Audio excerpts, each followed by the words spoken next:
गुरुर्ब्रह्मा गुरुर्विष्णुः गुरुर्देवो महेश्वरः गुरु साक्षात् परब्रह्म तस्मै श्री गुरवे नमः. तस्मै श्री गुरवे नमः. नमस्कार. आज अक्षय्य तृतीया आहे. त्यामुळे ह्या दिवशी जे कार्य आपण सुरू करू, शुभ कार्य, ते अक्षय्य चालत राहतं, अशा प्रकारची मान्यता आहे.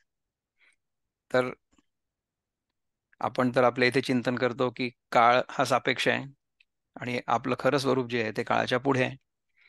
तर तरी देखील जोपर्यंत आपल्याला ती आतून अनुभूती येत नाही किंवा जोपर्यंत आपली खात्री पटत नाही आतून, तोपर्यंत आपल्याला जे काही सांगितलं गेलेलं आहे आतापर्यंत, ते जर पालन केलं आपण, तर चांगलं आहे आपल्यासाठी. त्यांनी हानी तर काही नाही आहे, झाला तर लाभच आहे, हानी काही नाही आहे. समजा आपण एखादा शुभ संकल्प केला अक्षय तृतीयेच्या दिवशी आणि तो करू असं म्हटलं, तर ह्याच्यामध्ये हानी काय आहे? चांगली गोष्ट आहे, तर ती जितके दिवस होईल तितके दिवस होईल, काय हरकत आहे. तर आज आपल्या इथे हे जे भक्त आहेत ना, 12व्या अध्यायातले, हा, 12व्या अध्यायामध्ये भक्त एकच आहे, पण त्या भक्ताचे अनेक गुण आहेत. तर ते सगळेच्या सगळे गुण एकत्र आपण बघणार आहे. 13व्या श्लोकापासून ते 20व्या श्लोकापर्यंत. पहिले आपण ते श्लोक म्हणू नये, ऐकू फक्त. म्हणणार मंजूताई आहेत. आज मंजूताई आपल्यासोबत आल्या आहेत आणि त्या 13 ते 20 असे सगळेच्या सगळे श्लोक एकत्र आपल्याला म्हणून दाखवणार आहेत. तर त्याच्यामध्ये भक्ताच्या गुणांची चर्चा झालेली आहे. भक्ताचे गुण काय असावेत, खरा भक्त म्हणजे कसा असावा. जसं आपण स्थितप्रज्ञेचे गुण बघितले होते ना दुसऱ्या अध्यायामध्ये, शेवटच्या 18 श्लोकांमध्ये, त्याचप्रमाणे इथे शेवटच्या 8 श्लोकांमध्ये भक्ताचे गुण आहेत. तर हे शेवटचे 8 श्लोक म्हणजे ताई आपण जर म्हटलेत आमच्यासाठी, तर आम्हाला आनंद होईल. Go ahead please. ओम श्री परमात्मने नमः. अथ द्वादशोऽध्यायः. श्रीभगवानुवाच अद्वेष्टा सर्वभूतानां मैत्रः करुण एव च निर्ममो निरहङ्कारः समदुःखः सुखक्षमी सन्तुष्टः सततं योगी यतात्मा दृढनिश्चयः मय्यार्पितमनोर्बुद्ध्योर्मद्भक्तः समे प्रियः यस्मान्नो द्विजते लोको लोकान्नो द्विजते च यः हर्षामर्षभयोर्द्वैगैर्मुक्तो यः स च मे प्रियः अनपेक्षः श्रुतिर्दक्ष उदासीनो गतव्यथः सर्वारंभ परित्यागी यो मद्भक्तः स मे प्रियः यो न हृष्यति न द्वेष्टि न शोचति न काङ्क्षति शुभाशुभ परित्यागी भक्तिमान्यः स मे प्रियः समशत्रौ च मित्रे च यथा मानापमानयोः शीतोष्णसुखदुःखेषु समसङ्गविवर्जितः तुल्यनिन्दास्तुतिर्मौनी सन्तुष्टो येन केनचित्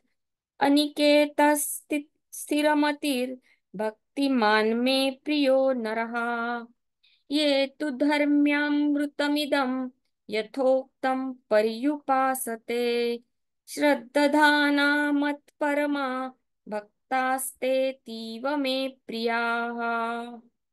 ओम तत्सदिति श्रीमद्भगवद्गीतासु उपनिषत्सु ब्रह्मविद्यायां योगशास्त्रे श्रीकृष्णार्जुनसंवादे भक्तियोगो नाम द्वादशोऽध्यायः. हरये नमः. हरये नमः. हरये नमः. थँक्यू मंजुताई. खूप सुंदर. तर शेवटच्या 8 श्लोकांमध्ये भगवान भक्ताचे सगळे गुण आपल्याला समजावून सांगतायत. त्यापैकी आपण 5 श्लोक तर अजून आतापर्यंत बघितलेले आहेत, पण शेवटचे 3 श्लोक आपल्याला आता बघायचे. तर आपण 18, 19, 20 असे जर बघता आलेत तर बघूया आज. Let us see if we can find shloka number 18. तर समः शत्रौ च मित्रे च तथा मानापमानयोः शीतोष्णसुखदुःखेषु समः सङ्गविवर्जितः तुल्यनिन्दास्तुतिर्मौनी सन्तुष्टो येन केनचित् अनिकेतस्थिरमतिर्भक्तिमान् मे प्रियो नरः. असे दोन श्लोक प्रभुपादांनी एकत्र इथे घेतले आहेत. तर ते दोन्ही एकत्र आपण शिकायचा प्रयत्न करू. त्याचा अर्थ पहिले बघू आणि नंतर मग त्याच्या पलीकडे ज्ञानेश्वर महाराज ज्या ओव्या सांगतात आपल्याला त्या बघू. One who is equal to friends and enemies, म्हणजे कसं की शत्रूच्या गळ्यात जाऊन पडायची काही गरज नाही आहे. परंतु शत्रू आणि मित्र दोन्ही एकच आहेत हे समजायचं कसं, की शत्रू आणि मित्र या दोन्हींमधलं जे चैतन्य आहे ते एक आहे हे समजायला पाहिजे. Who is equipoised in honour and dishonour, याचा अर्थ आपण मुद्दाम समाजात जाऊन उगीच आपली मान खाली घालायला लागेल आपल्याला असं करणार आहे का? आपण असं अजिबात करणार नाही. परंतु जे शुद्ध चैतन्य आहे त्याच्या जागी मान आणि अपमान ह्या दोन्ही गोष्टी समान आहेत. हीट आणि कोल्ड, शुद्ध चैतन्याला हीट आणि कोल्ड काहीच नाही. तर शुद्ध चैतन्य किंवा स्थितप्रज्ञ आणि खरा भक्त हे तिन्ही गोष्टी सिनॉनिमस आहेत. तर आपल्याला ह्या सगळ्या श्लोकांकडे अद्वैताच्या दृष्टिकोनातून किंवा आत्म्याच्या दृष्टिकोनातून किंवा ब्रह्माच्या दृष्टिकोनातून किंवा स्थितप्रज्ञाच्या दृष्टिकोनातून जर बघता आलं तर आपल्याला असं लक्षात येईल की जर आपली निष्ठा अद्वैतामध्ये संपूर्ण असली, दृढ असली, तर अशा प्रकारचा अनुभव आपल्याला देखील येईल. हॅपीनेस आणि डिस्ट्रेस, हॅपीनेस आणि डिस्ट्रेस बघणारा मीच आहे ना, सुख आणि दुःख बघणारा मीच आहे. त्यामुळे मी या सुख आणि दुःखाच्या पलीकडे असायला पाहिजे. फेम अँड इनफेमी, आपली कधी कधी कीर्ती होते, कधी कधी अपकीर्ती होते. Who is always free from contaminating association. In fact association itself is मिथ्या, असं आपण शिकलोय ना. अटॅचमेंट इटसेल्फ इज मिथ्या. आत्मा कशाला चिकटूच नाही शकत. आत्म्याला काहीतरी चिकटलेलं आहे असं वाटतं आपल्याला फक्त, पण आत्मा स्वतः चिकटू शकत नाही कशाला. Always silent and satisfied with anything, म्हणजे नो कंप्लेंट्स. जे होत आहे ते सगळं आभासात्मक आहे हे जर कळलं तर आपण कशाला उगीचच्या उगीच आपलं मन उद्विग्न करू. Who doesn't care for any residence, म्हणजे आपण देह नसल्यामुळे आपण कुठेतरी राहतो आहे अशी भावनाच नाहीये. देह देखील माझ्यातच आहे आणि देह ज्या घरात आहे ते घर देखील माझ्यातच आहे. जो आकाशासारखा झालेला आहे त्याला घराची काय आवश्यकता आहे? किंवा तो घरात राहत नसून घर त्याच्या अवेअरनेसमध्ये आहे हे त्याला कळतं.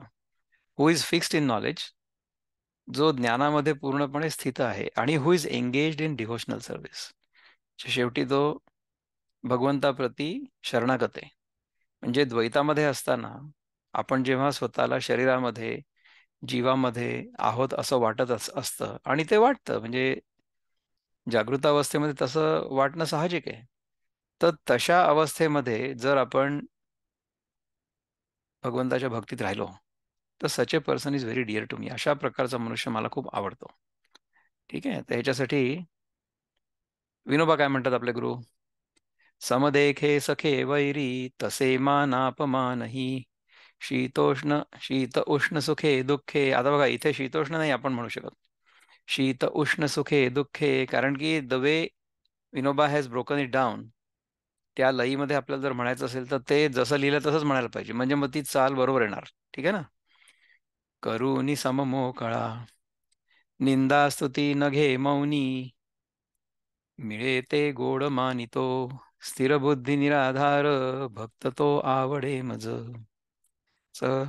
विनोबा सांगतात की सब देखे वैरी तसे मानापमानही, मान आणि अपमान या दोन्हींना तो सारखंच लेखतो. म्हणजे मानाच्या मागे पळत पण नाही की मला ह्याच्यामुळे मान मिळेल किंवा मला मान मिळावा अशी इच्छा असणं, किंवा समजा कुठे अपमान झाला, चुकून झाला, किंवा आता पहा आपण मोदीजींचं उदाहरण बघतो की त्यांचा जागोजागी अपमान होत असतो आणि लोक त्यांना काय काय काय काय वाटेल त्या अर्वाच्या शिव्या देतात.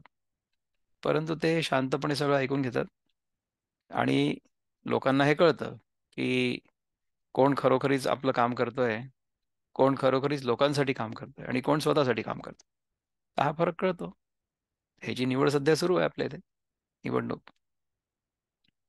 शीत उष्ण सुखे दुःखे करुनी सम मोकळा. ह्या सगळ्यांना सम करून तो मोकळा झालेला आहे. निंदा स्तुती न घे मौनी मिळते कोण मानितो. निंदा मिळाली ठीक आहे, स्तुती मिळाली ती ठीक आहे. निंदा पचवणं सोपं केव्हा होतं माहिती आहे का? की जेव्हा आपण स्तुतीबद्दल अनासक्त होतो. लोकांनी आपली स्तुती करावी ही इच्छा जर आपल्या मनातनं चालली गेली, तर निंदेची आपल्याला भीती नाही वाटत. परंतु स्तुती ऐकायला कोणाला आवडत नाही. स्तुती ऐकायला सगळ्यांना आवडतं. आणि मला खोटं नाही बोलायचं. समजा कोणी स्तुती केली आपली तर आपल्याला बरं वाटतं. मला समजा कोणी सांगितलं, की तुमचं गीतेचं जे चिंतन आहे ते आम्हाला कळतं, आवडतं. मला बरं वाटतं. तर ह्याच्यामध्ये माझं कर्तृत्व काय पण? हे मी स्वतःला विचारतो नेहमी, की जसं मागच्या वेळेसही आपण बोललो होतो ना, की माझ्या मनामध्ये जे चिंतन होतं किंवा जे विचार येतात, ते शब्दरूपाने प्रगट होतात आणि तुमच्यापर्यंत पोहोचतात. ही सगळी जी प्रक्रिया आहे ना, ही प्रकृतीच्या नियमांप्रमाणे घडते. तर ह्याच्यामध्ये माझं कर्तृत्व काय आहे? माझं कर्तृत्व असं काहीच नाहीये.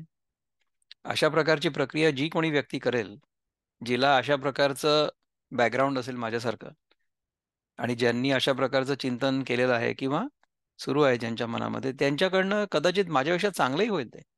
आणि होतंच ना. म्हणजे काय आता आपल्या इथे रोज रोज म्हणण्यापेक्षा दरवेळेस आपण जेव्हा चिंतन करतो, तेव्हा साधारण एक 10-12 लोक येतात, डझनभर. आपले जे नेहमी चिंतनामध्ये सहभागी होणारे ते. बाकीच्या सगळ्यांना कुठे आहे याच्यामध्ये रस? परंतु अशा प्रकारचं चिंतन तर अनेक लोक करतात. अनेक वेगवेगळ्या चॅनेल्सवर होत असतं. तर तिथे समजा होत असेल आणि तिथे जर गर्दी होत असेल आणि आपल्या इथे गर्दी होत नाहीये आणि ह्याच्याबद्दल जर आपल्याला वाईट वाटत असेल, तर माझ्यासारखा मूर्ख मीच आहे. हे जे चिंतन होत आहे, हे जे सगळं चिंतन ते मी स्वतः करतो आहे, अशी जर माझी भावना असली, तर मग समजा खूप लोक आलेत आणि लोकांना हे खूप आवडलं आणि माझं जर त्याच्याकडे लक्ष असलं आणि त्याच्यावर माझा आनंद अवलंबून असला, तर खूप आले तर आनंद होईल, नाही आले तर दुःख होईल. परंतु आपण गीता शिकतोय. आपण इथे खूप जास्त लोक येतील याच्यासाठी मार्केटिंग नाही करत आहे. आपल्याला ह्या जगामध्ये किंवा या गीतेच्या अभ्यासातनं सुद्धा ह्या जगामध्ये काही मिळवायचं नाहीये. गीतेचा अभ्यास हा मी माझ्यासाठी करतो. गीतेच्या अभ्यासामुळे माझी चित्तशुद्धी होते.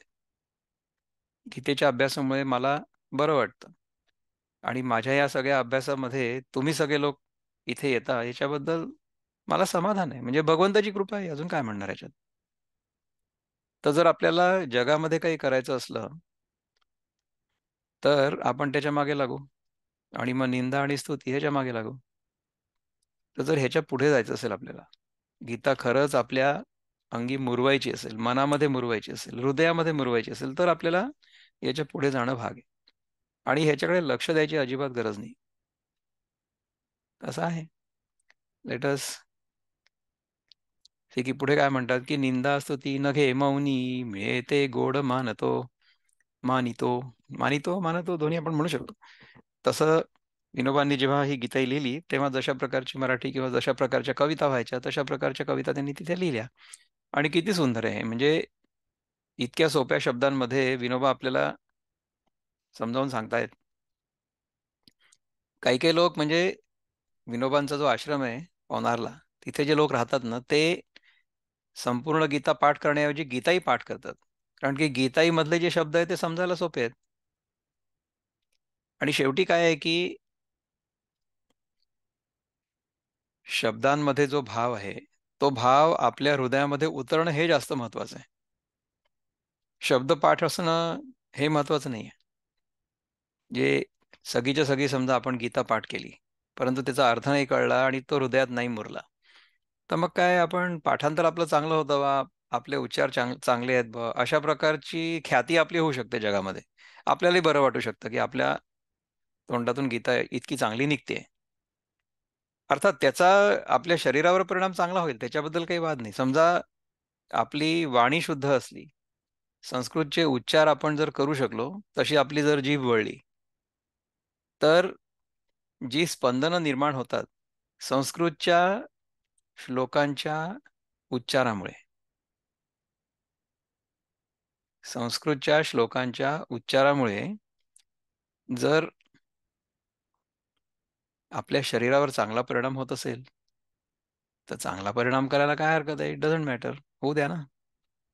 म्हणजे अर्थ नाही जरी कळला ना तरी सुद्धा गीता समजा आपण पाठ केली आणि म्हटली मंत्रांसारखी, तरी हरकत काहीच नाहीये. परंतु त्याच्यानंतर समजा अर्थ कळला आणि अर्थ कळल्यानंतर तो सगळा अर्थ आपल्या हृदयात आणि आपल्या जीवनात उतरला, तर त्याच्यामुळे जो काही आनंद आपल्याला अनुभवायला मिळेल, तो आनंद अवर्णनीय असेल, अवर्णनीय.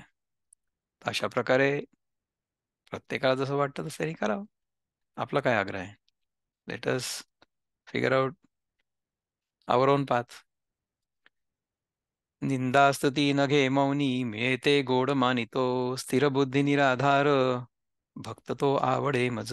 स्थिर बुद्धी निराधार, निराधार म्हणजे जो कुठलं त्याला घर वगैरे नाहीये किंवा तो घरात राहत नाही विदाऊट आधार कार्ड. स्थिर बुद्धी, स्थिर बुद्धी म्हणजे ज्याची बुद्धी स्थिर झालेली. अगेन दिस इज लाईक स्थितप्रज्ञा. अशा प्रकारचा भक्त मला आवडतो. तर हे असे सगळे 13व्या श्लोकापासून ते 19व्या पर्यंत भगवंतानी आपल्याला त्या भक्ताची सगळी लक्षणं सांगितली. हं? आणि हे धर्म, जे धर्मसार हे नित्य श्रद्धेने मीची लक्षणी सेविते ते तसे भक्त मला फार आवडती, असं असं असं सांगतात. एनिवे हा शेवटचा श्लोक आपण नंतर घेऊ. आपण ह्या 2 श्लोकांबद्दल करूया चिंतन. याच्याबद्दल आपले जे बंधू आहेत किशोर कुलकर्णी, ते काय म्हणतात बघूया. 18व्या श्लोकामध्ये, शत्रू तसे मित्र जयासी सन्मान, शत्रू तसे मित्र ज्यासी समान, न करी भेद मानवा अपमान, शीतोष्ण सुख दुःख एक जाला, ज्याने सकल मोह असे त्या गेला. शत्रू तसे मित्र ज्याशी समान, न करी भेद मान वा अपमान, शीतोष्ण सुख दुःख, शीत आणि उष्ण म्हणजे थंड आणि गरम, सुख आणि दुःख एक आहे ज्याला, ज्याने सकल मोह असे त्यागिला. त्याचा मोह संपूर्णपणे गेलेला आहे. 19व्या म्हणतात की स्तुती स्तुती व निंद्या, स्तुती व निंदा ज्याला समान, जो अल्पसंतुष्ट व राखी मान, जो स्थिर बुद्धी नसे गृहासक्त, तो मजसी प्रिय भक्तिरत. हं? राखी मौन, राखी मान काय म्हटलं मी? स्तुती व निंदा ज्याला समान, जो अल्पसंतुष्ट व राखी मौन, जो मौन राखतो, ज्याला खूप जास्त बडबड करायची इच्छा होत नाही. आपण मागे थोडंसं जे चिंतन केलं होतं ना, की आपण जेव्हा बोलतो तेव्हा बऱ्यापैकी ऊर्जा खर्च होते. कारण की आपल्या मनामध्ये विचार येतो. विचारांमध्ये ऊर्जा खर्च होते. तो विचार जेव्हा वाणीतून प्रगट होतो तेव्हा त्याच्यामध्ये ऊर्जा खर्च होते. तर कुठल्या विचारांना आपण आपल्या मनामध्ये थारा देऊ आणि कुठले उच्चार आपल्या तोंडातून बाहेर पडतील, याच्यावर जर आपलं लक्ष असलं, तर काय होईल की अनावश्यक विचारांमध्ये आणि अनावश्यक उच्चारांमध्ये आपली ऊर्जा खर्चच नाही होणार. आणि जी ऊर्जा आपण जमा करू ती आपल्याला चांगल्या कामामध्ये वापरता येईल. चांगल्या कार्यासाठी वापरता येईल. कुठल्या कार्यासाठी? आपण स्वतः कोण आहोत ह्याचं चिंतन करण्यासाठी. ते एकदा आणि आपली खात्री पटली ना, की आपलं खरं स्वरूप काय आहे, तर मग त्याच्यानंतर त्या स्वरूपातच स्थित राहून बाकी सगळी कामं होत राहतील. म्हणजे तुम्ही विचार करा, की तुमचं जे काही नाव असेल, हं? किंवा माझं नाव विक्रम आहे. तर माझं नाव विक्रम आहे हे मला स्वप्नात देखील विसरायला होतं का? अजिबात नाही होत. कारण की तो जो संस्कार आहे तो दृढ झालेला आहे. सो ज्या दृढतेने मी विक्रम आहे हा संस्कार माझ्यामध्ये पूर्णपणे भिनलेला आहे, त्याच दृढतेने समजा असा संस्कार माझ्यामध्ये भिनला, की मी शुद्ध चैतन्य आहे. आणि मग विक्रम नावाच्या व्यक्तीचा रोल करायला काही हरकत नाही. आणि तो रोल करत असताना इतर आपण रोल्स तयार करतो ना. म्हणजे कधी-कधी आता आपला हा गीतेच्या चिंतनाचा रोल सुरू आहे. कधी-कधी योगासनांचा वर्ग चालवण्याचा रोल सुरू असतो. कधी सत्व कार्यक्रम चालवण्याचा रोल सुरू असतो. कधी गृहस्थाश्रमाचा रोल सुरू असतो. कधी माझा जो कन्सल्टंटचा रोल आहे तो सुरू असतो. असे अनेक रोल सुरू असतात ना सारखे-सारखे. अनेक पात्र वठवतो आपण. तर जेव्हा जो रोल आपल्याला वठवायचा तो वठवा, परंतु मी स्वतः कोण आहे हे विसरायला नको कधी. तर अशा प्रकारे जर आपण राहू शकलो तर किती चांगलं होईल. Let me share the screen again. स्तुती व निंदा ज्याला समान. त्याच्यानंतर जो अल्पसंतुष्ट व राखी मौन, जो स्थिर बुद्धी नसे गृहासक्त, तो मजसी प्रिय जो भक्तिरत. जो भक्तिरत आहे आणि गृहासक्त नाही आहे.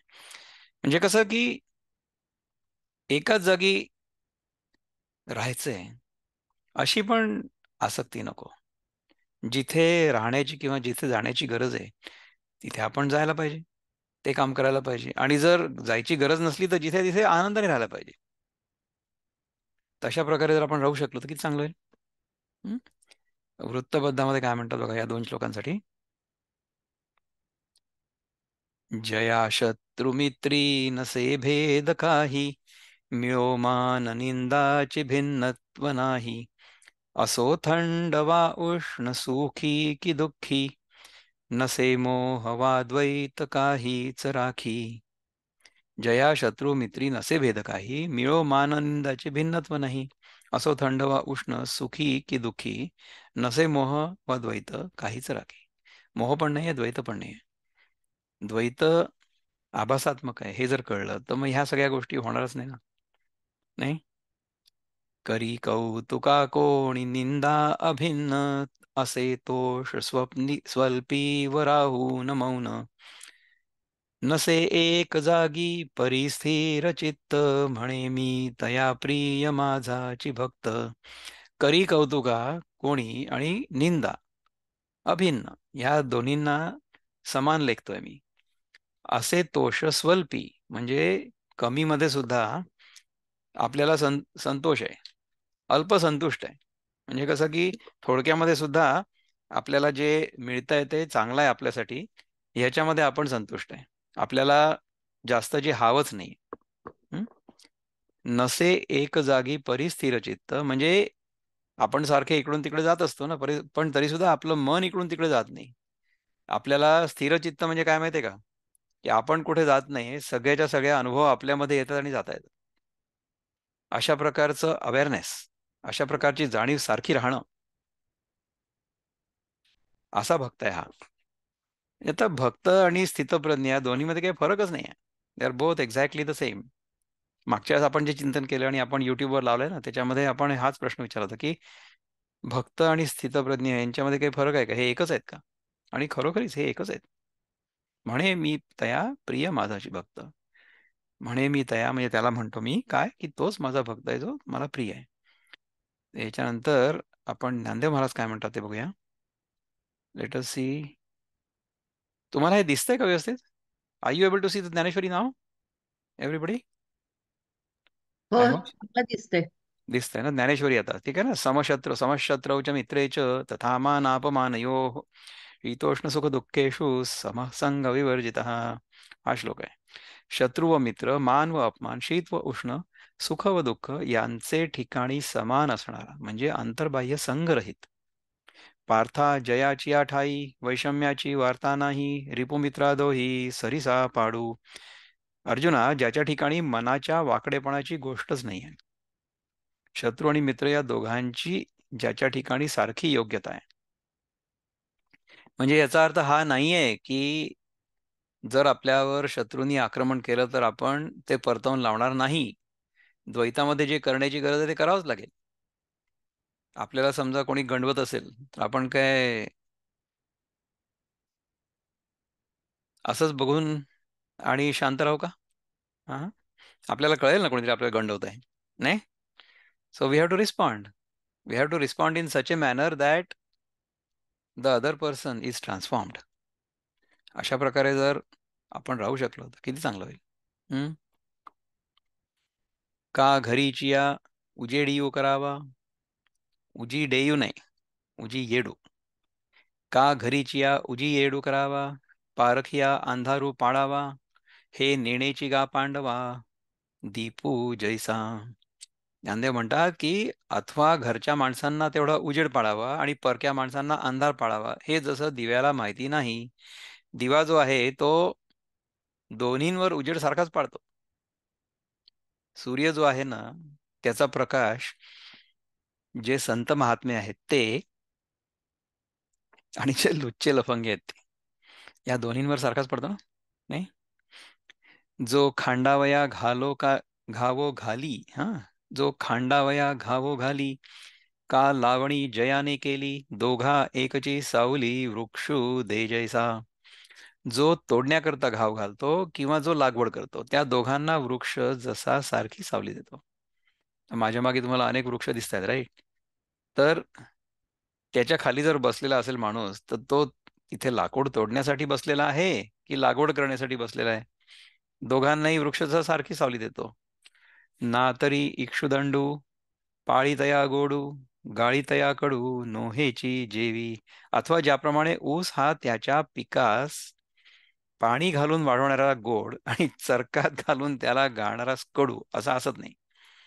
ज्यांनी ऊस लावला त्याला तो गोड लागतो, आणि जो ऊस पिळून त्याचा रस काढतो त्याला तो कडू लागतो, असं होतं का? हा हा. ऊस हा गोडच आहे, सारखाच आहे, दोघांनाही गोडच आहे. अरिमित्री तैसा, अर्जुना जया भावो ऐसा, मानापमानी सरिसा होतू जाये. अर्जुना, त्याप्रमाणे शत्रुमित्रांच्या ठिकाणी ज्याचा असा भाव आहे व ज्याच्या मनाची स्थिती मान आणि अपमानाच्या वेळी सारखीच असते. तिही ऋतू समान, जैसे का गगन, तैसा एकची मान शीतोष्णी जया. तिन्ही ऋतूंमध्ये आकाश जसं सारखं असतं, त्याप्रमाणे थंड व उष्ण इत्यादी द्वंद्वांची त्याच्याजवळ सारखीच किंमत असते. तिन्ही ऋतूंमध्ये आकाश सारखंच असतं. आकाशावर काय परिणाम होतो? आकाशामध्ये आता सध्या उन्हाळा सुरू आहे भारतामध्ये, तर आकाश गरम झालं का? आणि समजा आता ऑस्ट्रेलियामध्ये, न्यूझीलंडमध्ये थंडी आहे, तर तिथे काय ते थंड झालं का? जिथे थंड आहे तिथे आकाश थंड पण होत नाही गरमीमुळे आणि थंडीमुळे, आणि जिथे गरम आहे तिकडे गरम गरम पण होत नाही गरमीमुळे थंडीमुळे. काहीच होत नाही. गरमीमुळे गरम गरम पण होत नाही आणि थंडीमुळे थंड पण होत नाही. तिन्ही ऋतूंमध्ये आकाश सारखंच असतं. त्याप्रमाणे थंड आणि उष्ण इत्यादी द्वंद्वांची त्याच्याजवळ सारखीच किंमत असते. दक्षिण उत्तर मारुता, मेरू जैसा पंडुसुता, तैसा सुखदुःखा प्राप्ता मध्यस्थू जो. अर्जुना, दक्षिण दिशेकडलं आणि उत्तर दिशेकडलं, ह्या दोन्ही दिशांकडल्या ज्या वाऱ्यांमध्ये जसा मेरू पर्वत अचल असतो, मेरू पर्वत जो आहे त्याच्याकडे दक्षिणेकडनं वारा आला की उत्तरेकडनं वारा आला तरी तो अचलच आहे. तसा प्राप्त होणारी जी सुखदुःखे, त्यामध्ये तो अचल असतो. कोण? हा भक्त, आयडियल डिवटी. माधुर्ये चंद्रिका, सरिसी रायारंका, तैसा जो सकळिका भूता समू. ज्याप्रमाणे चांदण आपली मधुरता राजा आणि रंक यांना सारखीच अनुभवण्यास देतं. चंद्राचं जे चांदणं आहे ना, ते राजाला आणि रंकाला दोघांनाही आपली मधुरता सारखीच अनुभवायला देतं. म्हणजे राजाला जास्त मधुर लागतं चांदणं, आणि भिकाऱ्याला जास्त वाईट लागतं, असं थोडीच होतं. दोन्हीकडे सारखं असतं रे. आघव्या जगा एक, सैव्य जैसे उदक, तैसे जया ते तिन्ही लोक आकांक्षिती. ज्याप्रमाणे पाणी हे जगाला, सर्व जगाला एकच सेव्य आहे. सगळीकडे पाणी सारखंच आहे ना, सगळ्यांना पाणी लागतंच प्यायला. त्याप्रमाणे ज्या भक्ताची स्वर्ग, मृत्यू आणि पाताळ हे तिन्ही लोक इच्छा करतात, ज्या भक्ताची स्वर्ग, मृत्यू आणि पाताळ हे तिन्ही लोक इच्छा करतात, तिन्ही लोकांमध्ये हा भक्त त्यांना हवा हवासा वाटतो. जो सबाह्य संग, सांडवनिया लाग, एकाकी असे अंग, अंगी सुनी. जो अंतर्बाह्य संघाचा संबंध सोडून जीवस्वरूपाचा ब्रह्मस्वरूपात प्रवेश करून एकाकी असतो. तर हे मराठी जे आहे ते किती जवळ आहे बघा बरं तुम्ही. जो अंतर्बाह्य संघाचा संबंध सोडून, म्हणजे बाहेर पण संघ नाही आहे, there is no attachment outside, आणि आतमध्ये पण संघ नाही, म्हणजे there is no attachment inside. म्हणजे जो स्वतःभोवती अनेक वस्तू जमा करत नाही आणि आतमध्ये अनेक प्रकारच्या संघांना, अनेक प्रकारच्या आसक्तींना थारा देत नाही. देशकाल वस्तू व्यक्ती परिस्थिती या सगळ्या गोष्टींबद्दल मनामधनं संपूर्णपणे अनासक्ती आहे, विरक्ती आहे. ह्याचा अर्थ हा नाहीये की आपण जे काम करतो ते बरोबर नाही करणार. आपण बरोबरच करू ते काम, परंतु आतून असंग वृत्ती असेल, आतून वैराग्य असेल, मनातून वैराग्य असेल, की ठीक आहे, जेवढ्यासाठी आपल्याला त्याचा उपयोग करण्याची आवश्यकता आहे तेवढं करा, नंतर सोडून द्या. त्याच्याशी संग नका धरू. हं? तर असा संबंध सोडून जीवस्वरूपाचा ब्रह्मस्वरूपात प्रवेश करून, म्हणजे आपल्याला जे असं वाटतं ना, की आपण वेगळे जीव आहोत, तर तो जो वेगळा जीवभाव आहे, तो ब्रह्मस्वरूपात म्हणजे अनंतामध्ये मर्ज करायचा आपल्याला. तिथे प्रवेश करून एकाकी असतो. आणि तुम्ही मला सांगा ना, की तुम्हाला तुमच्या स्वतःच्या जाणीवे व्यतिरिक्त दुसरं काय माहिती आहे? आपल्याला आपल्या स्वतःची जी जाणीव असते, त्याच्या व्यतिरिक्त काहीच कळत नाही. आपल्याला असं वाटतं, की आपल्यासमोर एवढे लोक बसलेत किंवा आहेत आपल्या जीवनामध्ये. परंतु त्यांची जाणीव आपल्याला आपल्या आतमध्ये होत असते. आपल्या स्वतःच्या जाणीवे व्यतिरिक्त इथे दुसरं काहीही नाहीये. आणि तेच सत्य आहे. ते अद्वैत आहे. It is one without the other. त्याच्यामध्ये अनेकत्व, द्वैत जाणवतं. मी आणि माझ्या व्यतिरिक्त दुसरं काहीतरी. That appears, that only appears, it's not real. असं आहे. कसा वाटला 18 श्लोक? 19वे करू पुन्हा. I think we should continue that, right? कारण की बाकीचे दोन तर आपण एकत्र केले होते ना. तुल्यनिंदा स्तुतिर्मौनी संतुष्टो येन केनचित् अनिकेत स्थिरमतिर्भक्तिमान मे प्रियो नरः. निंदा व स्तुती समान मानणारा मौनी, जो जे जे काही होईल त्यामध्ये संतोष वृत्ती ठेवणारा, कुठेच आश्रय न धरून राहणारा, स्थिर बुद्धी असलेला जो भक्तिमान मनुष्य, तो मला प्रिय आहे. जो निंदे ते नेघे, स्तुती न श्लाघे, आकाशा न लगे लेपू जैसा. त्याने म्हणतात की जो निंदेने खिन्न होत नाही आणि स्तुतीने चढून जात नाही, ज्याप्रमाणे आकाशाला रंगाचा लेप लागणं शक्य नाहीये, तैसे निंदे आणि स्तुती मानू करुणी एके पाती, विचरे प्राणवृत्ती जनी वनी. त्याप्रमाणे निंदा आणि स्तुती यांचा त्याच्या मनावर काही परिणाम होत नाही. त्यामुळे तो निंदा आणि स्तुती यांना सारखाच मान देऊन प्राणासारख्या उदास वृत्तीने लोकांमध्ये व रानामध्ये संचार करत असतो. प्राण जो आहे ना, प्राण म्हणजे लाईफ प्रिन्सिपल. ओके. तर जे लाईफ प्रिन्सिपल आहे, आपल्यामधला प्राण म्हणजे लाईफ प्रिन्सिपल समजू आपण. तर ते लाईफ प्रिन्सिपल लोकांमध्ये आणि रानामध्ये, म्हणजे कसं की मी खरं तर माझ्या ऑफिसमध्ये बसलो आहे. ठीक आहे ना, माझ्या ऑफिसमध्ये बसून हा कार्यक्रम सुरू आहे आणि मी हे रेकॉर्ड करतोय. तुम्ही पण ऐकताय माझ्यासोबत बसून. ठीक आहे. I just took a break from whatever I was doing just for this 1 hour. ह्याच्यानंतर पुन्हा माझी मीटिंग आहे ऑफिसची. तर त्याच्यामध्ये असताना किंवा रानामध्ये असताना, रानामध्ये म्हणजे आपल्या मागे दिसतंय तुम्हाला हे सगळं व्हर्च्युअल बॅकग्राऊंड रानामधलं.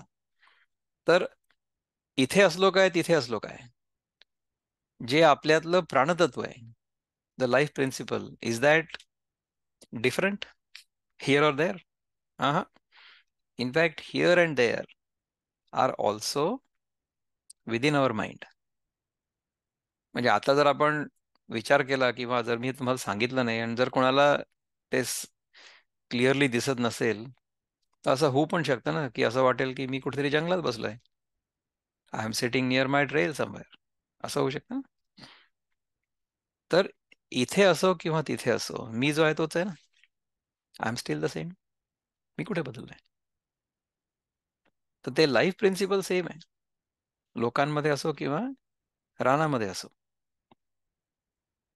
साच लटिके दोन्ही, बोलोनी न बोले जाहला मौनी, जो भोगिदा उन्मनी आरा येना.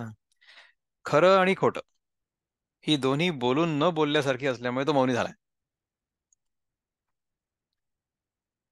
कसं असतं बघा, की आपण जेव्हा बोलतो ना, विचार करा जरा ह्याच्यावर, थोडं चिंतन करा. आपण जेव्हा बोलतो, काहीही बोलतो, काहीही जरी बोललो ना, तरी सुद्धा आपण बोलू कशाबद्दल? आपण बोलू आपल्या व्यतिरिक्त जे काही असेल त्याच्याबद्दल बोलू नेहमी, नाही का? आपण स्वतःबद्दल तर बोलूच नाही शकत ना. जो खरा मी आहे त्याच्याबद्दल बोलणं शक्यच नाही, कारण की तो अनुभवाचा विषय आहे. तो बोलण्याचा विषयच नाही आहे. मला आतून कसं वाटतंय. तर ते नेमक्या शब्दामध्ये कसं काय सांगता येईल? म्हणजे अगदी साध्या साध्या गोष्टींमध्ये जर सांगता येत नसेल की एखाद्या पदार्थाची चव कशी आहे, तर ती कशी आहे हे कसं सांगणार आपण? तुम्ही खाऊन बघा, म्हणजे तुम्हाला कळेल. तर जर आपण साध्या साध्या गोष्टींचं वर्णन शब्दांमध्ये करून सांगू शकत नाही, तर स्वतःच्या स्वरूपाचं वर्णन शब्दांमध्ये आपण व्यक्त करू शकू, अशी समजूत किती मूर्खपणाची. नाही होऊ शकत. तर जे काही बोलू आपण ते खोटंच असेल. म्हणजे बघा, आपण बोलू जगाबद्दल. आपण बोलू आपल्या व्यतिरिक्त जे काही आहे आहे इथे आपल्याला असं वाटतं त्याच्याबद्दल. तर जे काही आपल्या व्यतिरिक्त आहे ते आभासात्मक आहे. त्यामुळे ते मिथ्या आहे. त्यामुळे त्याच्याबद्दल जर आपण बोललो, तर ते कुठे खरं? बरं, आणि स्वतःबद्दल आपण बोलूच नाही शकत. तर जर आपण स्वतःबद्दल बोलतो म्हटलं किंवा बोललो, तर ते खोटंच असणार आहे. कारण की आपण स्वतःबद्दल बोलूच शकत नाही. आपल्या आतल्या अनुभवाबद्दल, जो खरा मी आहे, त्याच्याबद्दल आपण बोलूच नाही शकत. सो जे काही आपण बोलू ते खोटंच असणार आहे. त्यामुळे बोलायची गरज नाही. हे एक आहे. दादा तुम्ही कशाला बोलताय? टाईमपास. आपल्याला गीता पूर्णपणे समजावी. आपल्याला गीतेचा पूर्णपणे बोध व्हावा आणि गीता आपल्या हृदयात मुरून, आपल्या जीवनात मुरून, जीवनात प्रगट व्हावी आनंद रूपाने. ह्याच्यासाठी हे सगळं सुरू आहे. नाही? दुसरी एक गोष्ट आम्हाला आमचे जे स्वामीजी आहेत, गुरु आमचे अनुभवानंद, ते सांगतात की हिंदीमध्ये समजा जिभेला एखादी वस्तू लागली ना, तर तिला म्हणतात की वो जूठी हो गई. जूठी म्हणजे कधी कधी झुटी हो गई असंही आपण म्हणतो. तर जर एखादा विचार आपल्या मनातून जिभेवाटे बाहेर पडला, म्हणजे काय, वो जूठी हो गई, वो झुटी हो गई. म्हणजे ते खोटंच आहे. त्यामुळे आपल्याला, जर आपण खोटं बोलणार नाहीये असं ठरवलेलं असलं, तर शांत होऊन जाऊ ना, मौनी होऊन जाऊ. नाही, असा हा जो मौनी आहे, हा भगवंताचा खरा भक्त आहे. आपण नाही. आपण फक्त टाइमपास बडबड करतो. तर साच लटिके दोन्ही बोलोनी, न बोले जाहला मौनी, जो भोगिता उन्मनी आरा येना. खरं व खोटं दोन्ही बोलून न बोलल्यासारखे असल्यामुळे तो मौनी झालाय. कारण तो उन्मनी अवस्था भोगीत असता त्यास पुरेसं वाटत नाही. तो एकसारखा उन्मनी अवस्था भोगत असतो. उन्मन म्हणजे मनाच्या वर गेलं. उन्मन हा शब्द जो आहे ना, तो उत आणि मन ह्या दोनचं कॉम्बिनेशन आहे. ठीक आहे. उत आणि मन. उत म्हणजे वर आणि मन म्हणजे मन, तुम्हाला माहिती आहे. तर उन्मन ह्या शब्दाचा अर्थ असा आहे की the one who has reason above his mind. म्हणजे कसं की आपलं मन जे आहे ना, त्याच्यासोबत आपलं जे आयडेंटिफिकेशन आहे, तादात्म्य, identification. So I think that I am my mind. जसं आपल्याला असं वाटतं की हा देह म्हणजे मीच आहे, तसंच माझं मन म्हणजे सुद्धा मीच आहे असं वाटतं ना आपल्याला. तर हे जे तादात्म्य आहे आपल्या मनासोबतचं, ते खोटं आहे हे समजलंय आपल्याला आणि आपण त्याच्या वर गेलोय. असं जर असलं तर त्याला म्हणतात उन्मन होणं किंवा उन्मनी अवस्था. तर अशा प्रकारच्या उन्मनी अवस्थेमध्ये तो भक्त नेहमीच असतो. हे भक्ताची लक्षणं सांगितली जात आहेत इथे, की स्थितप्रज्ञाची लक्षणं सांगितली जात आहेत, की ज्याला स्वतःच्या स्वरूपाचा बोध झालेला आहे, त्याची लक्षणं सांगितली जातात. सगळं एकच आहे ना. All of it is one basically. The one who has realised his essential nature, the one who is not deluded at all, की मी कोण आहे ह्याच्याबद्दल माझ्या मनामध्ये शंकाच नाही. तर अशा प्रकारची व्यक्ती जगामध्ये वावरताना स्थितप्रज्ञ राहील आणि द्वैतामध्ये असताना भक्तीमध्ये राहील. कशी? की I as an individual is completely surrendered to the totality. म्हणजे शारीरिक स्तरावर मला माहिती आहे की माझं शरीर जे आहे हे निसर्गाचा एक भाग आहे. त्यामुळे निसर्गाच्या नियमांनुसार हे शरीर चालेल. किंवा निसर्गाच्या नियमांच्या विरुद्ध हे शरीर चालवण्याची माझ्या मनामध्ये स्वप्नात देखील इच्छा होणार नाही. अशा प्रकारे हे जर शरीर राहिलं आणि मन जे आहे हे नेहमी समर्पित राहिलं. कशाला? ईश्वराला. म्हणजे आपण योगाचा अभ्यास करतो ना, अष्टांग योगाचा. त्याच्यामध्ये ईश्वर प्रणिधान आहे ना. नियमांमध्ये शेवटचा नियम काय आहे? ईश्वर प्रणिधान. म्हणजे surrender to the universal law. That is bhakti. How is it any different from bhakti? तर हा जो आदर्श भक्त आहे, तो आदर्श भक्त स्थितप्रज्ञ पण आहे आणि स्वतःच्या स्वरूपामध्ये स्थित पण आहे. तो योगी पण आहे. तो सगळ्या प्राणीमात्रांवर, सगळ्या सृष्टीवर प्रेम करणार आहे. अशा प्रकारचा भक्त भगवंताला प्रिय आहे, नाही का? अशा प्रकारचा भक्त आपण बनून राहावं आणि भगवंताला प्रिय व्हावं, हे आपण द्वैतामध्ये असताना करू शकतो. आणि विदिन वी शुड रिअलाइज की आपल्यामध्ये आणि भगवंतामध्ये इसेन्शियली काही फरक नाही आहे. The essence of me and the essence of Bhagwan is the same. No difference. जो यथालाभे न तोखे, अलाभे न पारुखे, पाऊसे विण न सुके, समुद्रू जैसा. हं? जो ज्या वेळेला जे मिळेल त्याने हर्षित होत नाही व ज्याप्रमाणे समुद्र पावसापासून सुकत नाही, त्याप्रमाणे काही न मिळालं तरी जो खिन्न होत नाही. सो ज्यावेळेस जे काही मिळेल त्याच्यामुळे त्याला खूप हर्ष होत नाही, की आता मला हे खूप मिळालं, माझ्याकडे एवढं मोठं घर आहे, माझ्याकडे गाडी आहे, माझ्याकडे नोकरी आहे. तुम्हारे पास क्या है? मेरे पास बंगला है, गाड़ी है, ये है, वो है, सब कुछ है. अशा प्रकारे ज्याच्या मनामध्ये ना किडे वळवळत नाही की माझ्याकडे खूप आहे. आणि ज्याला समजा काही नसली एखादी गोष्ट, आपल्या इथे कसं असतं की आपल्या इथे समजा भाजीमध्ये मीठ नाही पडलं तर आपण ओरडाआरडा करतो की याच्यामध्ये भाजीत मीठ नाही पडलं. हं? तर अशी आपली वृत्ती आहे. परंतु जो खरा स्थितप्रज्ञ आहे, जो खरा भक्त आहे, तो अशा प्रकारच्या विचारांमध्ये पण अडकणार नाही आणि आचारामध्ये पण अडकणार नाही. तर जे भोवताली सुरू आहे त्याच्यामध्ये तो शांत असेल. He will not complain, he will not demand. अशा प्रकारे जर राहू शकला तर तो भक्त खूप उत्तम आहे. हं? जो ज्यावेळेला जे मिळेल त्याने हर्षित होत नाही आणि ज्याप्रमाणे समुद्र पावसावाचून सुकत नाही. समजा एखादी गोष्ट नाही मिळाली, तर ज्याच्यामुळे खिन्न होत नाही माणूस. समजा खूप इच्छा असली आपल्या मनामध्ये की असं व्हावं, पण ते नाही झालं. नाही झालं तर मग ठीक आहे, आता अशीच होती भगवंताची इच्छा की हे न व्हावं. आणि वायुसी एके ठाई, बिढार जैसे नाही, तैसा न धरीच कही आश्रयो जो. आणि ज्याप्रमाणे वायू हा कुठेतरी एकच जागा धरून राहत नाही, त्याप्रमाणे जो कुठेही आश्रय धरत नाही. वारा ज्याप्रमाणे कुठे राहत नाही त्याप्रमाणे हा भक्त जो आहे तो कुठेही आश्रय धरत नाही. म्हणजे त्याला त्या आश्रयाची गरज वाटत नाही. He doesn't get attach to anything.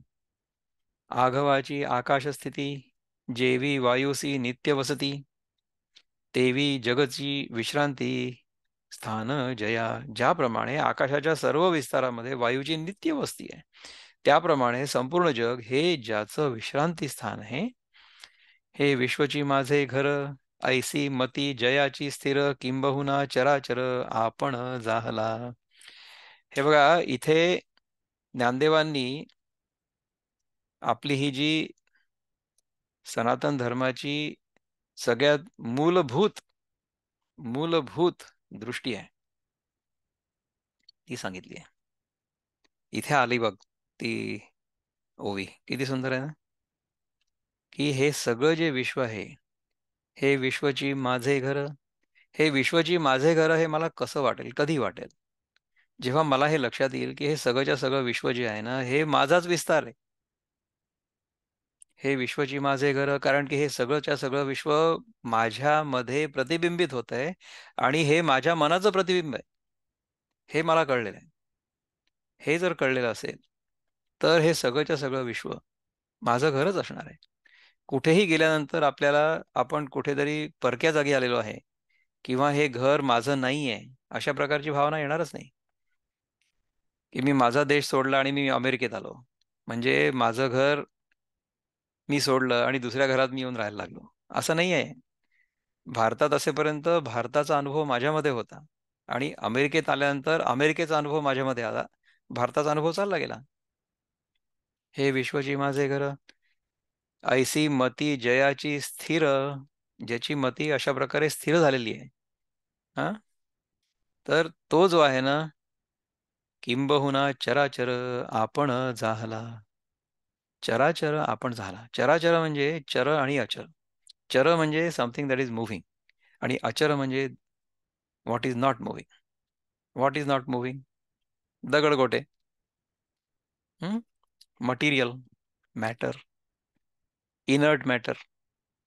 That inert matter also is the manifestation of my own mind. किंबहुना चराचर आपणची झाला. म्हणजे पहिले कसं असतं बघा, की when awareness is rather small. हं? ज्याची मती, ज्याची वृत्ती, ज्याची जाणीव छोटीशी असते, हं?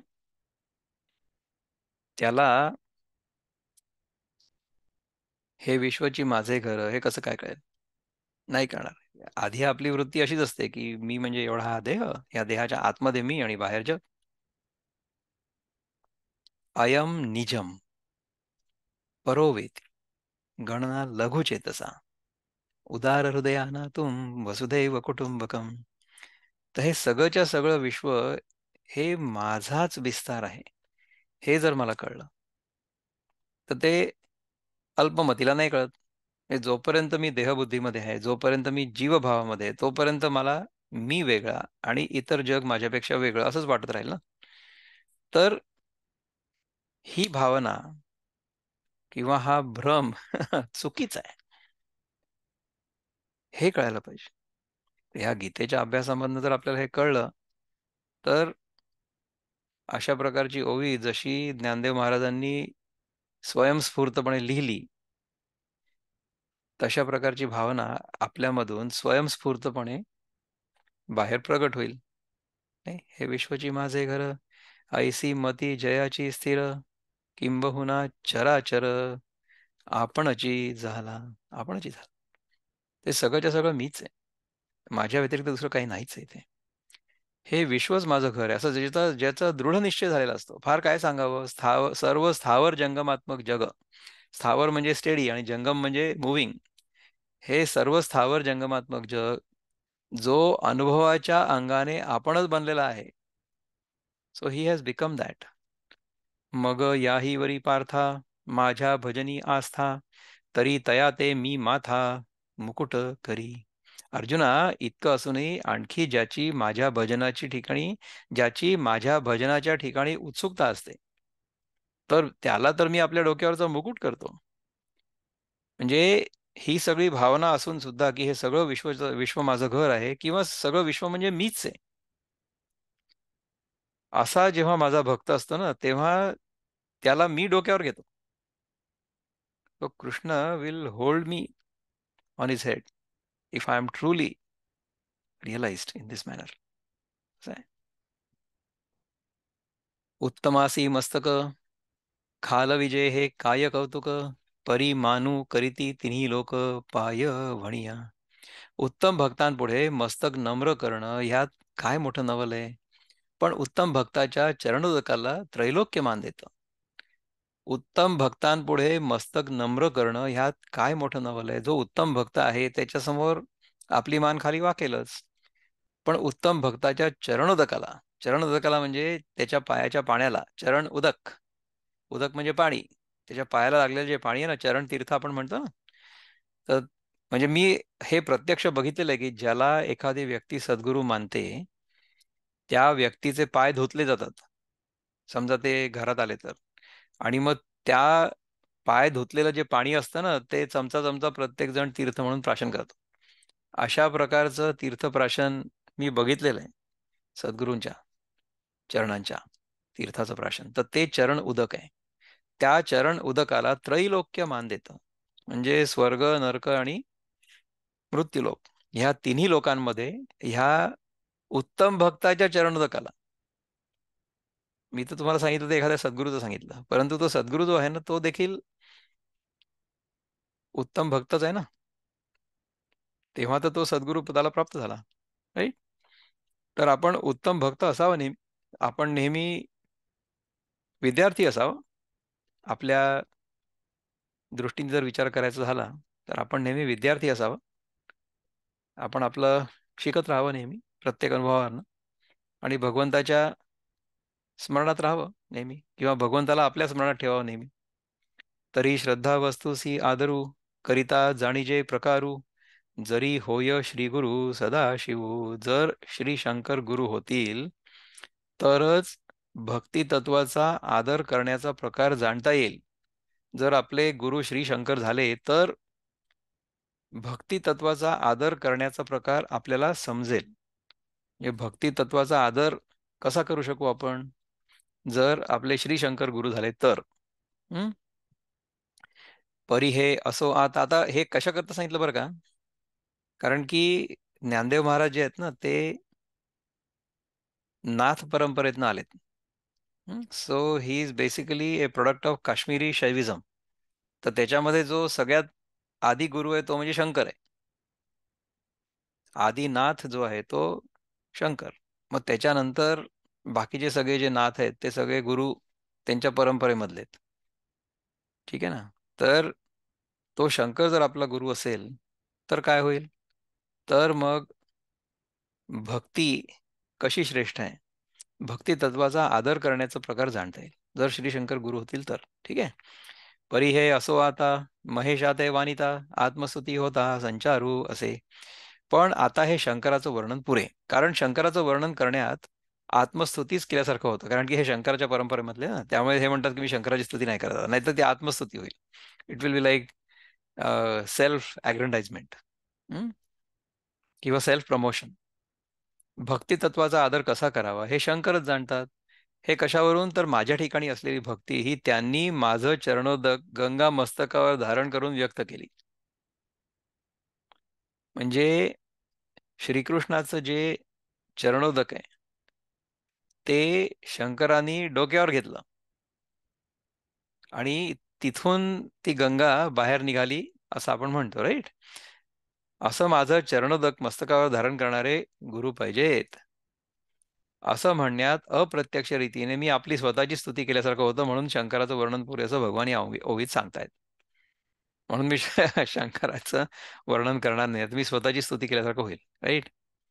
यया लागी हे नोहे, म्हणितले रमा नाहे, अर्जुना मी वाहे शिरी तया ते. एवढ्या करता हे बोलणं नको, असं लक्ष्मीपती श्रीकृष्ण म्हणाले. अर्जुना, मी त्याला डोक्यावर वाहतो. कोणाला डोक्यावर वाहतो? भक्ताला. ठीक आहे.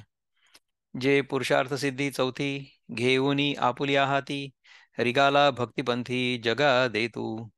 कारण की तो भक्त चौथी पुरुषार्थ सिद्धी जो मोक्ष, तो आपल्या हातात घेऊन भक्तीच्या मार्गाने जगाला मोक्ष देत निघाला. आता आपल्या इथे चार पुरुषार्थ कुठले आहेत तुम्हाला आठवतात का? धर्म पुरुषार्थ, काम पुरुषार्थ, अर्थ पुरुषार्थ, धर्म अर्थ काम, आणि मग मोक्ष. कधी कधी आपण पुस्तकामध्ये त्याला काम, अर्थ, धर्म आणि मोक्ष असंही बघतो. काम म्हणजे प्लेजर.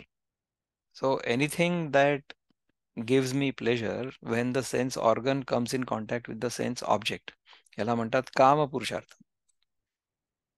तर तो लोएस्ट ऑफ ऑल असं म्हटलं जातं. त्याच्यानंतर म्हणजे अर्थ पुरुषार्थ. अर्थ पुरुषार्थ म्हणजे to satisfy the kama whatever we will do is artha purushartha. पैसे पाहिजे ना आपल्याला, so that we can have a comfortable life, that is artha purushartha. अर्थ purushartha is in the mind, it's not physical material.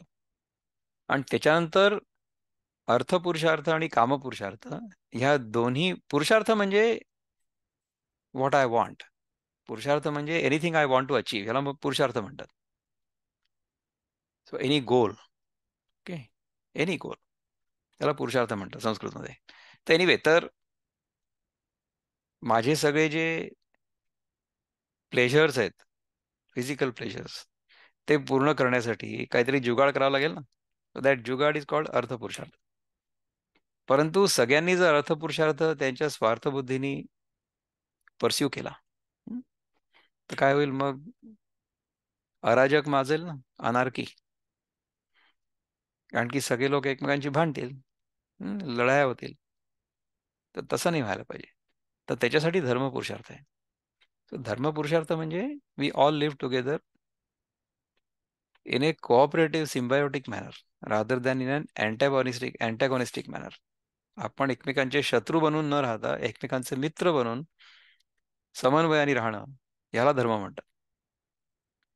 धर्म म्हणजे रिलिजन किंवा उपासना पद्धती नाही. धर्म म्हणजे जे धारण करतं आपल्याला सगळ्यांना ते. तर हा धर्म पुरुषार्थ हा तिसरा पुरुषार्थ आहे. आणि चौथा म्हणजे मोक्ष.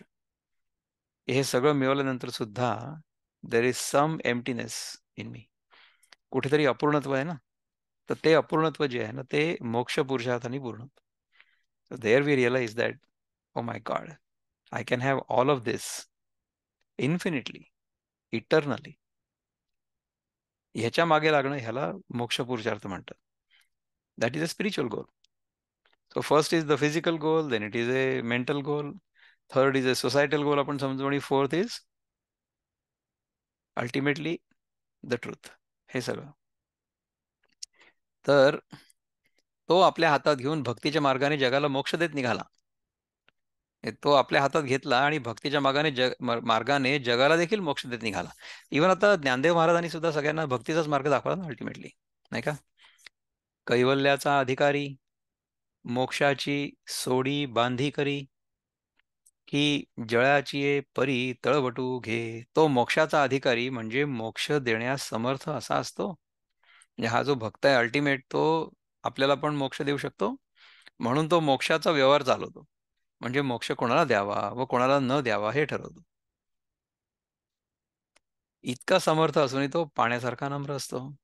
इतका समर्थ असतो की कोणालाही तो मोक्ष देऊ शकतो. परंतु तो पाण्यासारखा नम्र असतो. मनोनिगा नमस्कारू, तया ते आम्ही माथा मुकुट करू, तयाची टाच धरू हृदयी आम्ही. म्हणून आम्ही त्याला नमस्कार करू, आम्ही त्याला डोक्यावर मुकुट करू आणि त्याची टाच आम्ही हृदयावर धारण करू. म्हणजे डोक्यावर समजा एखाद्याला बसवलं तर त्याची टाच आपल्या हृदयावर येईल ना. सो इमॅजिन की आपल्या डोक्यावर म्हणा किंवा खांद्यावर आपण कोणाला तरी बसवलं, तर त्याचे पाय जे आहेत त्याची टाच तर ही ती आपल्या हृदयापाशी येईल ना. तर अशा प्रकारे आपण त्याला डोक्यावर चढवू म्हणजे मग त्याची टाच आपल्या हृदयाला लागेल, असं कृष्ण सांगतोय अर्जुनाला. अशा भक्ताला मी डोक्यावर चढवणार आहे. ठीक आहे. तयाची या गुणांची लेणी लेवऊ आपुलिये वाणी, तयाची कीर्ती श्रवणी आम्ही लेवू. त्याच्या गुणांचे अलंकार आम्ही आमच्या वाचेला घालू. त्याच्या गुणाचे अलंकार आमच्या वाचेला घालू म्हणजे काय की त्याचे जे सगळे गुण आहेत ना, ते आता आपण सांगितले ना भगवंतानी इतक्या सगळ्या श्लोकांमध्ये. आम्ही आपल्या वाचेने त्याचे गुण गाऊ आणि त्याची कीर्ती हाच कोणी दागिना तो आम्ही आपल्या कानात घालू. त्याची जी कीर्ती आहे ना, ती कीर्ती आपल्याला सारखी ऐकायला मिळावी अशी इच्छा आपल्या मनात धरणं म्हणजे मग त्याच्या कीर्तीचा दागिना माझ्या कानात घातला असं ज्ञानदेव सांगतात आपल्याला. म्हणजे कानाने त्याची कीर्ती ऐकू. ठीक आहे ना. तो पहावा हे डोहळे म्हणोनी अचक्षुसी मज डोळे, हातीचेनी लीला कमळे पूजू तया ते. तो पहावा ही आम्हाला इच्छा होते म्हणून आम्ही डोळे रहित आहोत तरी डोळे घेतो की अशा प्रकारचा भक्त आम्हाला दिसावा. आणि आमच्या हातातील क्रीडेच्या कमळाने आम्ही त्याची पूजा करतो. म्हणजे आपल्याला जे काही आपल्या हाताला मिळेल त्या सगळ्यांनी आपण अशा प्रकारच्या भक्ताची पूजा करतो असं भगवंत सांगतायत अर्जुनाला, की अशा भक्ताची मी पूजा करतो. दोवरी दोनी भुजा आलो घेऊनी, आलिंगा आलिंगावया लागुनी तयाचे अंग. त्याच्या शरीराला आलिंगन देण्याकरता दोन हातावर आणखी दोन हात घेऊन आलो. म्हणजे काय, मी चार हातांनी आलो, चतुर्भुज रूप धारण केलं, कारण की मी त्याला मिठी मारणार आहे अशा प्रकारच्या भक्ताला. तया संगाचेनी सुरवाडे, मज विदेहा देह धरणे घळे, किंबहुना आवडे निरूपमू. त्याच्या संगतीच्या सुखाकरता मी जो देहरहित त्या मला देह धारण करावा लागतो. फार काय सांगावं, तो मला किती आवडतो ह्याला उपमाच नाही. म्हणजे भक्ताला आलिंगन द्यावं अशी इच्छा भगवंताला होते, त्यामुळे भगवंत स्वतः देह धारण करून अवतार घेतो आणि मग भक्ताला मिठी मारतो. अशी उपमा आहे. बघा म्हणजे काय, the divine is going to manifest itself and will want to embrace the true devotee. असं आहे. किती छान आहे उपमा. तेणेसी आम्हा मैत्र, एथ कायसे विचित्र, परी तयाचे चरित्र ऐकती जे. त्याच्याशी आमची मैत्री असते, यात काय आश्चर्य आहे. परंतु त्याचं चरित्र जे ऐकतात तेही प्राणापरवते, ना आवडती हे निरुते. जे भक्त चरित्राते प्रशंसिती, जे भक्ताच्या चरित्राची वाखाणणी करतात ते देखील आम्हाला प्राणापलीकडे आवडतात, हे खरं आहे. जे भक्ताच्या चरित्राची वाखाणणी करतात म्हणजे काय, की चरित्राबद्दल लोकांना सांगतात. तर भक्ताची चरित्र कुठे आलीत माहितीये का? They have all been described in Bhagavat Purana. तर त्यामुळे ते देखील आम्हाला प्राणापलीकडे आवडतात, हे खरं आहे. जे लोक त्या भक्ताच्या चरित्राबद्दल सांगतात. जो हा अर्जुना साध्यंत सांगितला प्रस्तुत, भक्तियोगू समस्त योग रूप. अर्जुना, जे हे समस्त योगरूप आम्ही तुला सांगितलं ते म्हणजे आम्ही तुला आता आदी अंतासहित भक्तियोग पूर्णपणे सांगितला. आता हे जे भक्ताची लक्षणं सांगितली ना, ते म्हणजे आदी अंतासहित, म्हणजे ह्याचा जो आदी आहे म्हणजे बिगिनिंग, सुरुवात, आरंभ, आणि अंता सहित म्हणजे ह्याचा जिथे अंत होईल तसं. म्हणजे काय, की भक्ताचं संपूर्ण वर्णन या सगळ्या श्लोकांमध्ये भगवंतांनी अर्जुनाला सांगितलं. हा भक्तियोग पूर्णपणे सांगितला. तया मी प्रीती करी, का मनी शिरसाधरी, एवढी थोरी जया स्थिती ये. ज्या भक्तियोगाच्या स्थितीची थोरवी एवढी आहे की त्या भक्तियोग युक्त पुरुषावर मी स्वतः प्रीती करतो. जो भक्त आहे खरा, ज्याच्यामध्ये हे सगळे गुण आहेत, त्याच्यावर मी स्वतः प्रेम करतो. मी त्याचं ध्यान करतो अथवा त्याला मस्तकावर धारण करतो. ते हे गोष्टी रम्य, अमृतधारा धर्म्य, करीती प्रतितिगम्य, आई कोणी जे. ती गोष्ट वर सांगितलेलं भक्तियोगाचं जे वर्णन आहे, जी चित्ताला रंजवणारी म्हणजे एंटरटेनिंग, अमृताच्या धारेप्रमाणे मधुर आणि धर्माला अनुकूल अशी आहे. म्हणजे इट इज अकॉर्डिंग टू धर्म, अमृताच्या धारेप्रमाणे मधुर, स्वीट लाईक नेक्टर. ती ऐकून जे पुरुष तिला, त्या गोष्टीला स्वानुभवाने जाणतात, त्यांच्याबद्दल काय, की तैसीची श्रद्धेचेनी आदरे, जयांचे ठाई विस्तरे, जीवी जया थारे जे अनुष्ठिती. त्याचप्रमाणे ज्यांच्या ठिकाणी श्रद्धेचा आदर असल्यामुळे हा भक्तियोग विस्तार पावतो. एवढंच नाही तर ज्यांच्या चित्ताच्या ठिकाणी टिकतो आणि जे त्याचे अनुष्ठान करतात. ज्यांच्या ठिकाणी श्रद्धेचा आदर असल्यामुळे हा भक्तियोग विस्तार पावतो, त्यांच्या मनामध्ये जर श्रद्धा असली की कृष्ण म्हणजे भगवान आहे, तर भक्तियोग विस्तार पावेल. तर हा कसा विस्तार पावला? It got expanded through all of Krishna's devotees like Chaitanya Mahaprabhu किंवा तुकाराम महाराज. ह्यांनीच हे सगळं जे आता सध्या आपण बघतो ना, किंवा प्रभुपाद ज्यांचे आपण गीता वाचतो, ह्या लोकांनी भक्ती मार्ग लोकांमध्ये पसरवला है ना. त्याचप्रमाणे ज्यांच्या ठिकाणी श्रद्धेचा आदर असल्यामुळे हा भक्तियोग विस्तार पाहतो. एवढंच नाही तर ज्यांच्या चित्ताच्या ठिकाणी टिकतो आणि जे त्याचे अनुष्ठान करतात म्हणजे त्यांनी तशा प्रकारे राहण्याचा निश्चय केलेला आहे. ठीक आहे ना. परी निरुपली जैसी तैसीच स्थिती मानसी, मग सुख क्षेत्री जैशी पेरणी केली. पण ज्याप्रमाणे मी मनाची स्थिती निरूपण केली, त्याचप्रमाणे मनाच्या ठिकाणी स्थिती असेल तर तशा मनात हा भक्तियोग म्हणजे उत्तम शेतात पेरणी केल्याप्रमाणे आहे. ही जी मी मनाची स्थिती निरूपण केली, मी तुला समजावून सांगितली, किंवा भक्ताच्या मनामध्ये कसं असायला पाहिजे ते सांगितलं. त्याचप्रमाणे जर आपल्या मनाची स्थिती असेल तर तशा मनात हा भक्तियोग म्हणजे उत्तम शेतात पेरणी केल्याप्रमाणे आहे. तर मन जर आपलं शुद्ध पवित्र झालेलं असलं किंवा शरणागत झालेलं असलं, तर त्याच्यामध्ये आपण उत्तम शेती पेरू शकतो. म्हणजे आता काय, पुढच्या अध्यायामध्ये ते आता ज्ञानाबद्दल सांगणार आहेत ना, तर ते समजण्यासाठी हे चित्त शुद्ध झालेलं असणं आवश्यक आहे. ठीक आहे. परी माते परम करुणी, ये अर्थी प्रेम धरुनी, हेची सर्वस्व मानुनी, घेती जे पै. परंतु जे प्राप्त करून घेण्याला योग्य असं श्रेष्ठ ठिकाण आहे असं मला समजतात. आणि भक्तितत्वाविषयी आपल्या मनात प्रेम बाळगून आणि हेच आपले सर्व भांडवल आहे, अशी समजूत ठेवून जे या भक्तियोगाचा अंगीकार करतात, जे प्राप्त करून घ्यायला योग्य असं श्रेष्ठ ठिकाण आहे कुठलं? भक्तियोग, असं मला समजतात. किंवा म्हणजे कृष्ण जो आहे ना, तो स्वतः प्राप्त करून घेण्यासाठी योग्य आहे.